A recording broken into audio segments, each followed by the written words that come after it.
Boa tarde, gente boa. Estamos começando aqui mais um Papo na Rede nesse dia 13 de outubro de 2016. Ontem foi o Dia das Crianças e espero que você tenha se divertido com sua família, com seus filhos, enfim. A gente está aqui em São Paulo, diretamente do estúdio do Koinoni Online, sendo enviado para o mundo todo aí pelos botões do Daniel Choi, que está lá na sala aqui do lado, pondo esse programa no ar com qualidade para você ver. Essa tarde a gente está recebendo aqui o Gito Wendel, que eu conheci hoje pessoalmente. Gito, foi um prazer, aliás, almoçar com você, um bom papo. Ô Gito, Fernando, só para o pessoal lembrar, né? Aliás, quem está vendo aqui, avisa você que nós pode estamos participar, manda sua mensagem que a gente põe no papo. Mas assim, o Gito é aquele que veio da Nigéria com malária. Ah, é verdade. Só isso resolve. Quase morreu. Quase. Sabe quem é, né?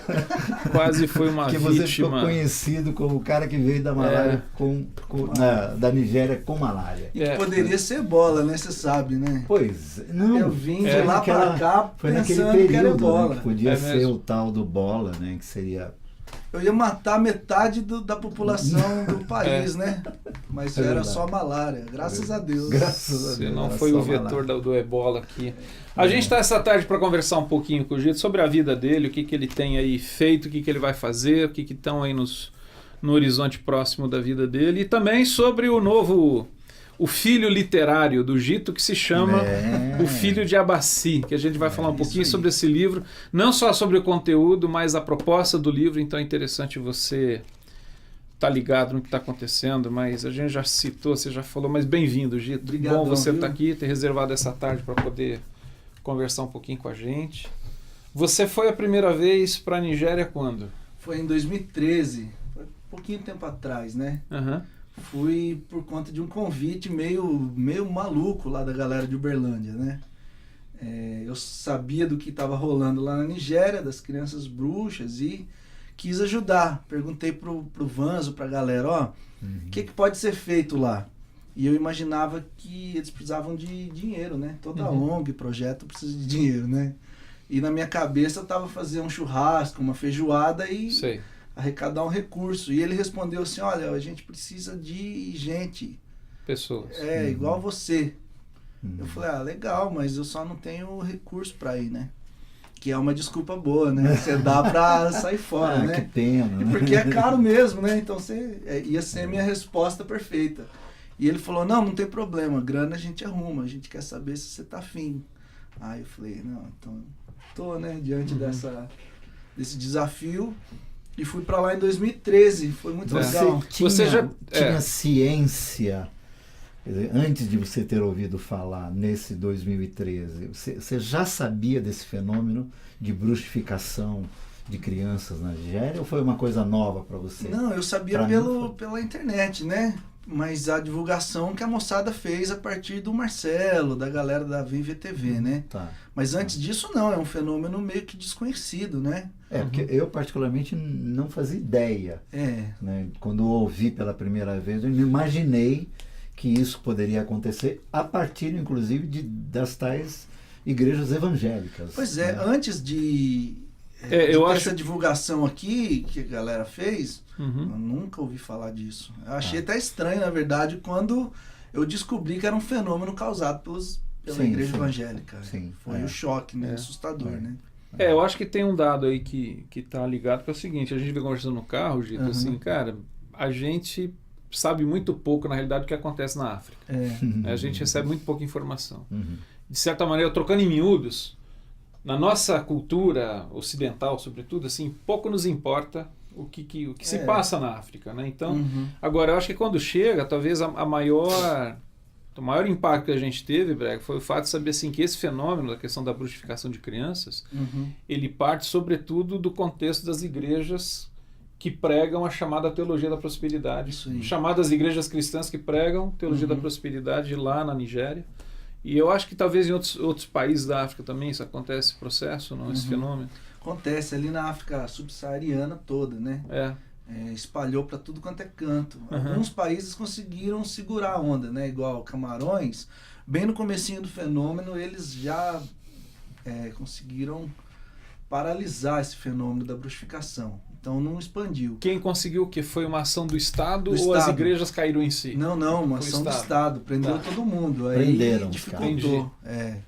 Na hora que isso começou a rolar tortura de crianças, aí já prendeu todo mundo, o país se livrou dessa, né? A gente já fez 2 programas aqui, Gito, pelo menos 2 que tratavam sobre essa questão. Eu acho que era legal assim você fazer um rápido explicação. Quando a gente fala de bruxificação de crianças, esse fenômeno, do que a gente está falando, porque pode ser que alguém está aí vendo, não tem ideia. O que é esse fenômeno, o que é as crianças bruxas? É um fenômeno novo que tem uns 15 anos, que a ONU chama de cultura imposta, em que líderes religiosos ligados à teologia da prosperidade acusam crianças de serem bruxas e causadoras dos fenômenos naturais ou de roubar saúde. As acusam dizendo que quem fala durante o sono é bruxo, ou ronca à noite, ou tem algum problema físico, déficit de atenção, tudo isso pode ser bruxo. E eles fazem essas acusações para depois cobrar um valor para desbruxificar, um valor alto, para que as famílias paguem esses líderes religiosos e eles desbruxifiquem, exorcizem esses meninos, né? As crianças, por serem a parcela mais vulnerável da sociedade, o maior número de indivíduos lá, também terem dificuldade para se defender sozinhas, e porque mexe com o emocional da família, do pai, da mãe, né, que vai querer sanar do jeito deles a dificuldade que eles estão tendo, talvez com um fenômeno, né, igual deu uma crise de malária, né, tem um surto de malária numa vila. O líder religioso vai dizer que não é um mosquito, mas é que há entre eles algumas crianças bruxas roubando a saúde. Vai cobrar um valor. E as famílias, querendo se ver livres da doença, vão pagar para que sejam desbruxificados. Sim. Então esse é o fenômeno da bruxificação, que se estende quando os pais não têm condições de pagar, né? Porque aí é o fenômeno da estigmatização, porque o menino, uma vez bruxo, corre o risco de ser sempre assim rotulado e... E a bruxificação ou a desbruxificação, ela acontece com as crianças ainda em poder dos pais, e quando é que acontece o lance das crianças serem tiradas dos pais? Porque esse parece um dos itens mais graves e mais doloridos, né, dessa história. É quando o pai ou a mãe vai pagar para o menino ser curado, né? Então ele vai para o poder do líder religioso, que vai ficar com o menino por um tempo. Eles deixam a criança para como se fosse em tratamento. Sob a tutela do líder lá. Isso, sob a tutela do líder. E esse cara, ele vai fazer algumas coisas. Ele vai fazer... os rituais. Isso mais caso seja filmado ou tenha a presença dos pais. Caso nada disso aconteça, ele vai manter o menino em cativeiro, né, durante um período, e depois ele vai devolver quando o pagamento chegar. Se o pagamento não vier, ele mantém o menino ali assim. Em cativeiro significa cativeiro mesmo. Cativeiro, sem alimentação, às vezes acorrentado, né? Acorrenta a criança. Essas crianças, muitas vezes que são acusadas, têm surtos, têm algum problema psiquiátrico, às vezes é elevado demais.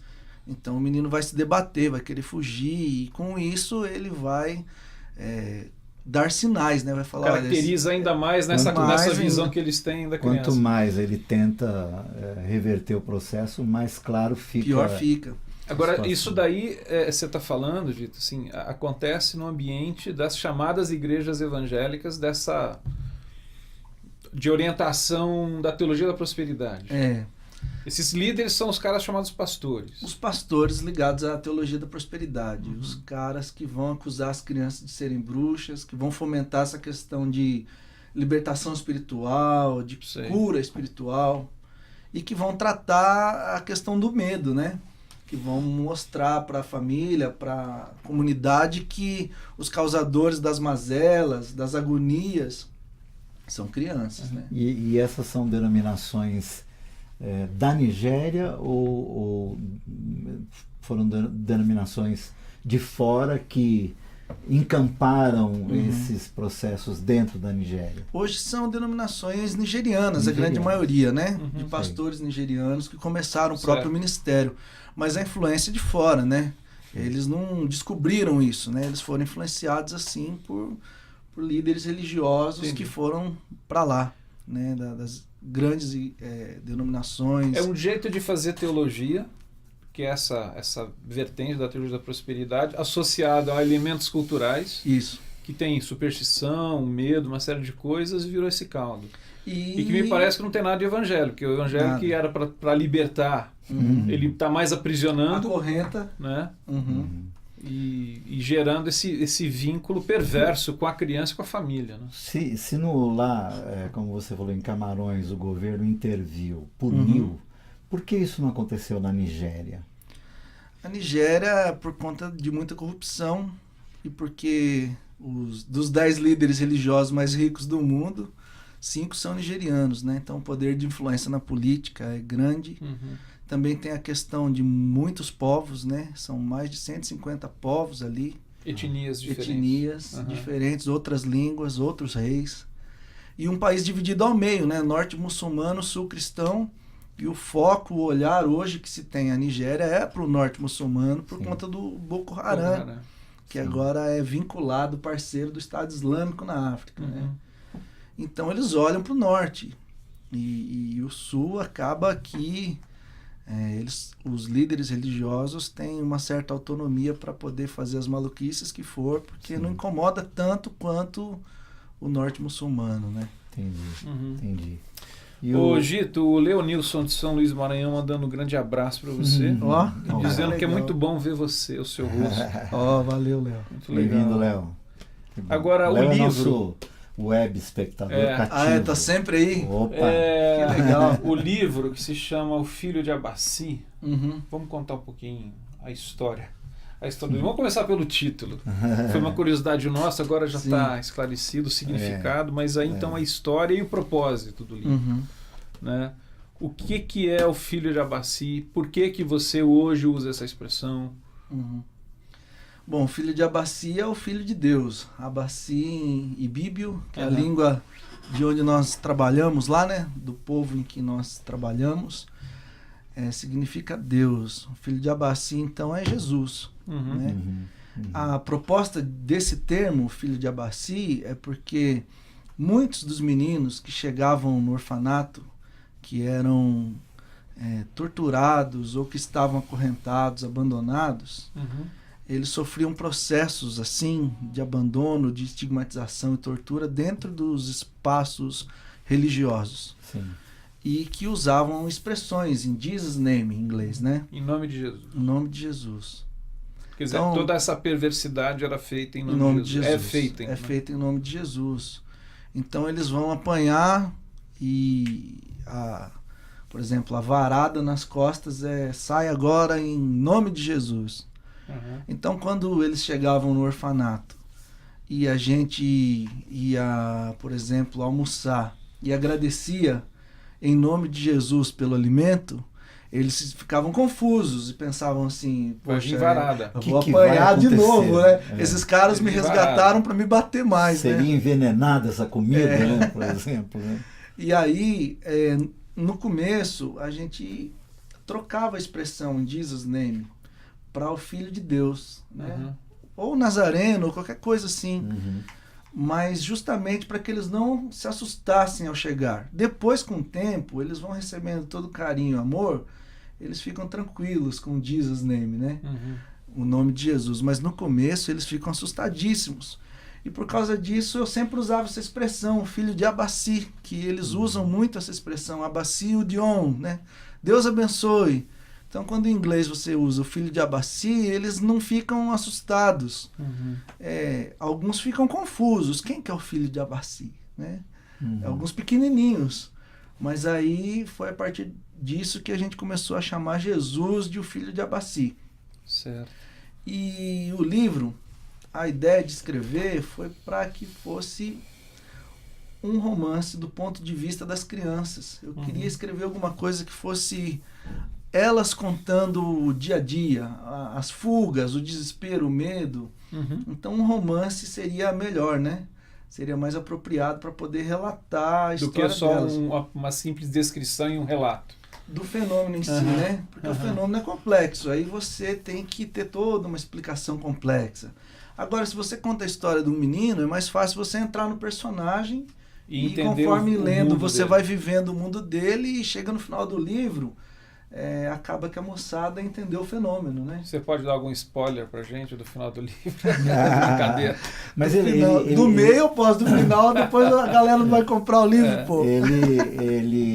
Mas também, quer dizer, ele serve como uma denúncia. Há um público que lê, há um público, na verdade, não todos, mas alguém que lê vai entender, vai compreender que está se fazendo uma denúncia também. O livro é uma denúncia, né? Então, assim, ele é forte, embora seja o ponto de vista de alguns meninos, sim, ele é forte, né? Porque o relato de sofrimento, de angústia, de abandono, então acaba que é uma denúncia gravíssima. Sim.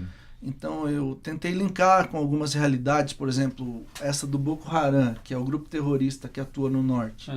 A partir do momento em que eles começaram a atuar, o mundo se esqueceu do sul da Nigéria, né? O papo de crianças bruxas acabou. Sim. Agora são as meninas que foram sequestradas, 200 de uma vez. Sim. Né?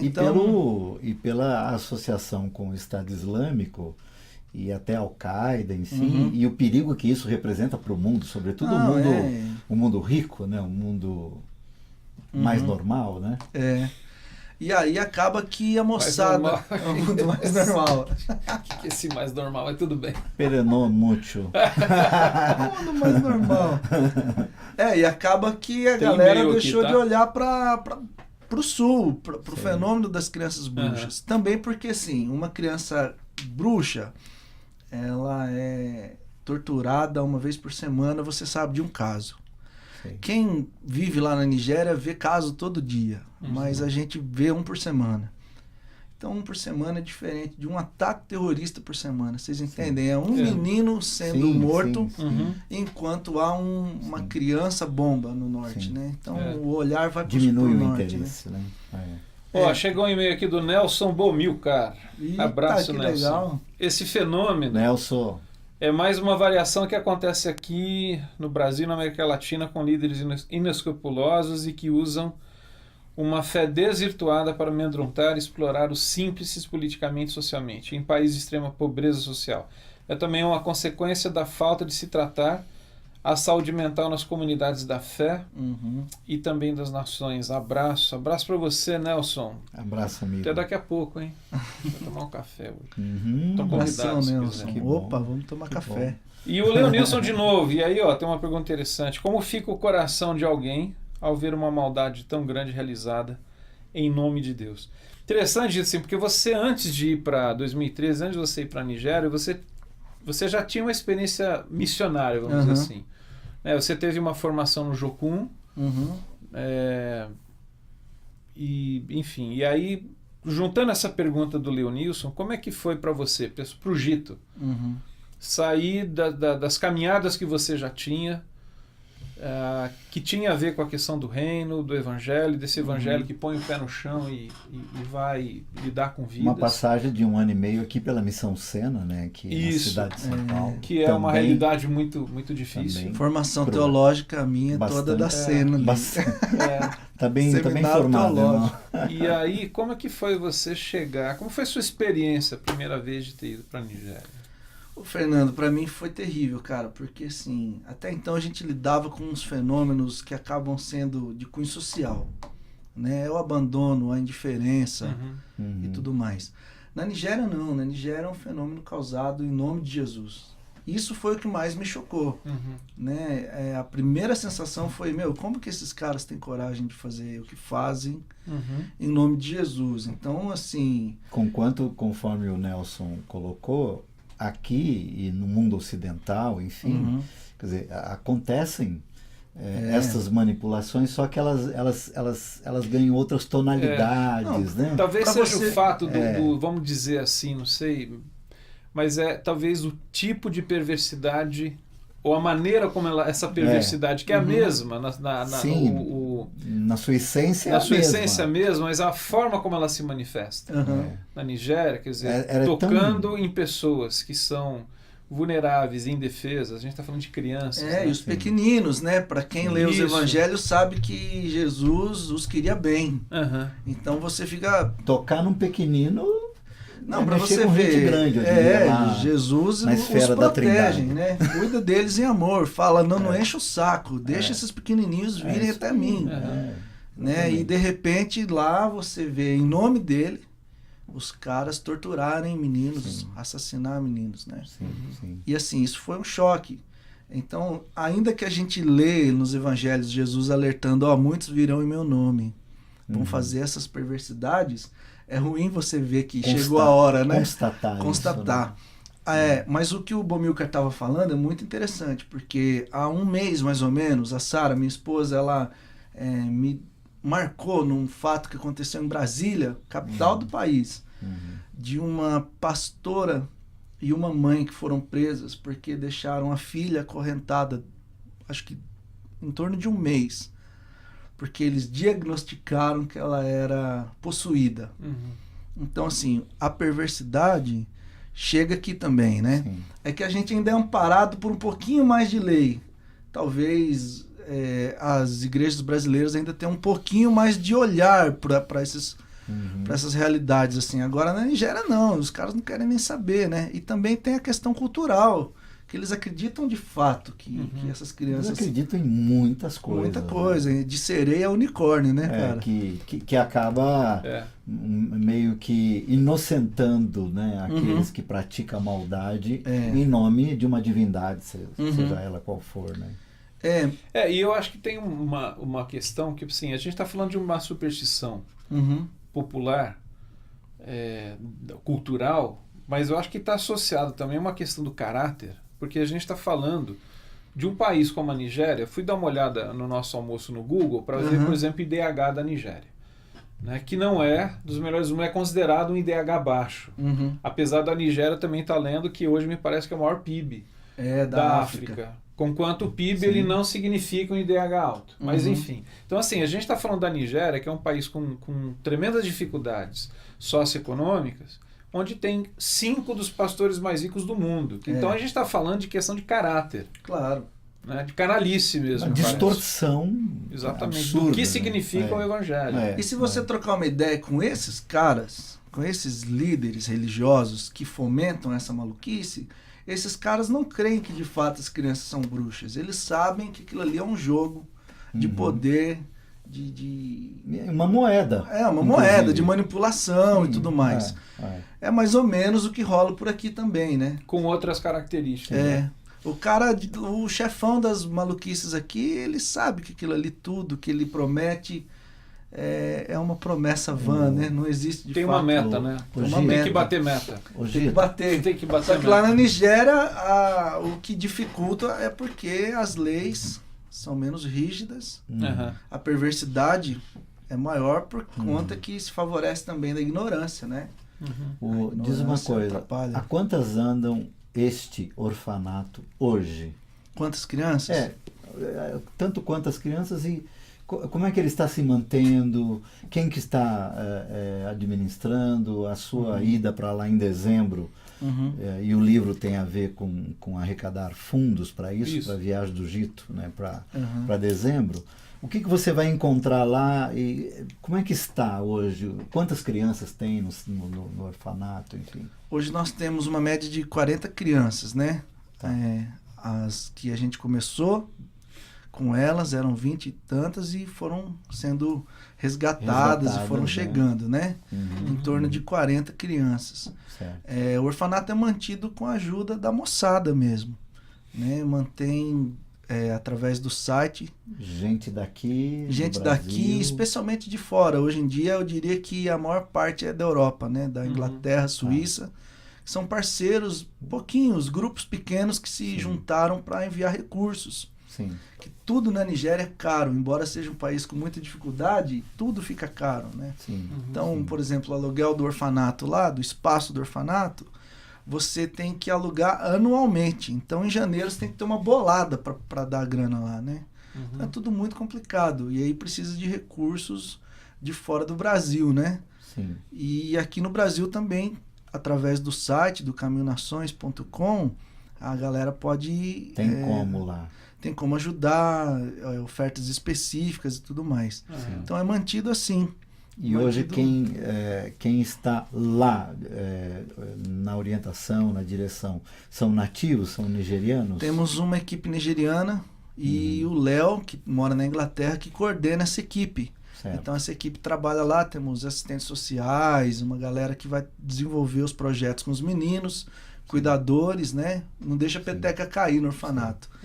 E o Léo que faz a parte administrativa, né? Que de fora e vai e volta o tempo todo por conta das questões de visto. Também, o Léo? Capta recursos. Por morar em Londres, na Europa é mais fácil para ele, né? Sim. Capta os recursos e esses recursos vão para serem geridos por essa moçada nigeriana. E os voluntários vão e vêm, né? Como essa viagem de dezembro, que é para captar, fazer vídeos, para a gente desenvolver material em espanhol, para que parceiros na Espanha comecem a desenvolver também projetos assim pontuais ou recursos, né? Envio de recursos. Entendi. Então estamos indo para falar em espanhol lá. Ô Gito, esse seu livro aqui, que é um senhor livro, cara. Ficou grandão. Ficou bonito, não ficou? Ficou maçudo. Tem história pra caramba aqui. É um livro. Ficou bonito. Esse livro dá para comprar pela capa, né?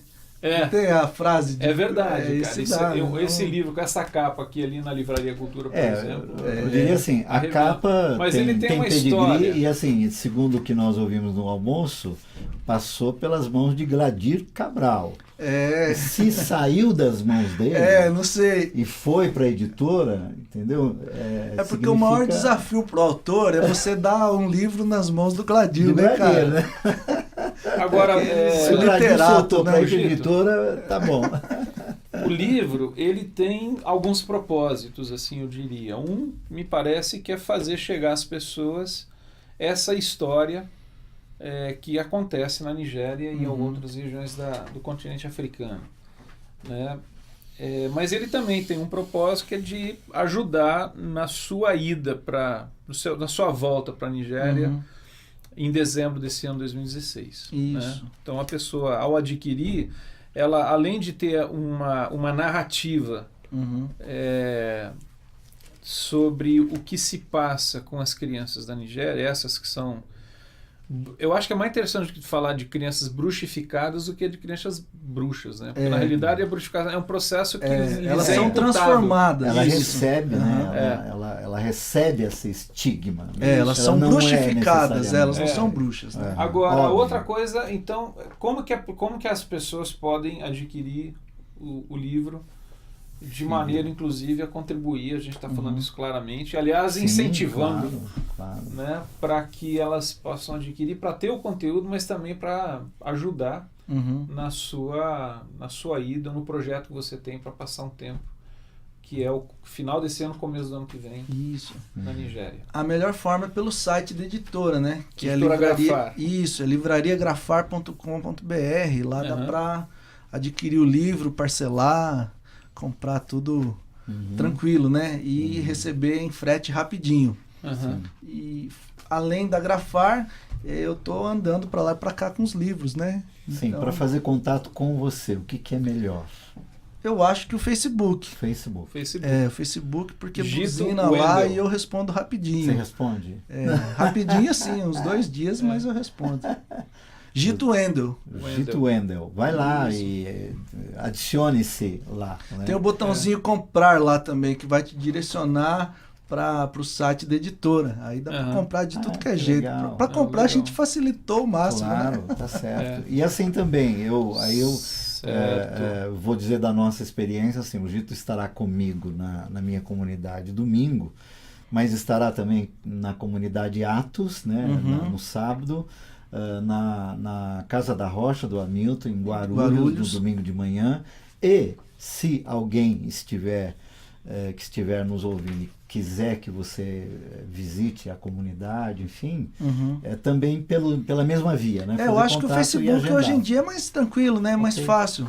Porque a partir de lá eu mando o Zap, né? O WhatsApp para a gente ir trocando ideia e especialmente para entender o fenômeno, né? Sim. Se quiser escrever com perguntas mais assim pontuais, aí estou à disposição nas redes sociais todas, eu acredito. Todas elas você está, que bom, que bom. Vou ler parágrafo que eu acabei de abrir. Então vamos. Aquelas coisas de crente que lá porque a gente abriu e falou, né? O problema em uma nova percepção, uma nova consciência, é que aquele que a experimenta tende a achar que todos podem ter essa percepção, apenas ao observar o que para ele ficou claro, mas não é assim, é um processo de dentro para fora. Achei muito legal isso aqui, cara. Abri e meti o dedo. Deus falou, né? Olha aí. Não, mas eu acho que a conversa com você, e eu acho que assim, a leitura do livro, que eu fiquei pensando quando eu li esse parágrafo, que é essa questão de que assim, as experiências pessoais que a gente tem, evidentemente que a gente não pode impor para que todos tenham a mesma. Né? Mas eu acho que ouvindo você, lendo o livro, enfim, acho que trocando as ideias, a gente vai enriquecendo as nossas experiências e a compreensão do que é a vida, do que é o mundo. Né? Pois é. E essa parte do livro que você leu é de um dos personagens que tem um encontro com o filho de Abaci, né? Ele é despertado por uma nova consciência. E como isso foi forte nele, ele pensa assim, bom, tá claro, né, na escritura, tá claro, é só a gente entender. Ele tenta passar isso para frente, né? Ele chega numa moça que é fundamentalistona, assim, radical, e tenta falar para ela, olha, tá aqui, é simples, é isso. E ela fala, você tá louco, né? Então ele fica meio chateado, falando, eu entendi, por que você não entende, né? E é mais ou menos a crise que a gente tem também, né? De vez em quando a gente pensa, por que fulano acredita assim, nessa maluquice dos bruxos? Às vezes é um processo lento, não dá para você, que foi despertado por uma nova consciência, introjetar isso no cara, né? Na marra, né? Bom, da minha parte, para encerrar, eu só queria dar esse testemunho para ficar assim, que desde que eu conheci o Gito, conheci no aeroporto quando vocês estavam embarcando, e de lá para cá, sabendo um pouco mais, eu queria dizer da minha alegria de ter no Gito uma referência de missionário para esse tempo, para esses dias, para esta hora. Para essa geração. Para essa geração. O Gito me encanta e me entusiasma e me dá esperança de ter alguém que está pensando nas categorias desse tempo, não é? Formado em serviço social, quer dizer, tem toda uma pegada social que é super importante, mas assim, com amor a Jesus e traduzindo o Evangelho para um tempo em que o Evangelho precisa ser traduzido da maneira mais correta possível. O Gito, para mim, tem essa... É uma referência nesse sentido. Obrigado por ter vindo aqui. Brega, eu que fico feliz, viu, velho? Obrigado aí pelas palavras, ó. Pô, mas é verdade. Valeu. Eu queria deixar isso registrado. Está registradíssimo. Obrigado, pessoal que mandou os e-mails. A gente está nosso tempo de encerrar, mas mais uma vez queria agradecer, Gito. Obrigado, e foi um prazer conhecer pessoalmente você. Fiquei feliz. Um pouquinho da sua história. Feliz de estar aqui com vocês, da gente ter trocado ideia, almoçado juntos, né? Isso aí. E sempre que precisarem, eis-me aqui e vamos junto na caminhada, né? Vamos caminhar. Vamos. Esse final de semana vai ser cheio de Gito até domingo. Vai ser bom demais. Pessoal, até a próxima quinta. Daniel Choi, obrigado. Valeu, galera. Obrigadão. Tchau.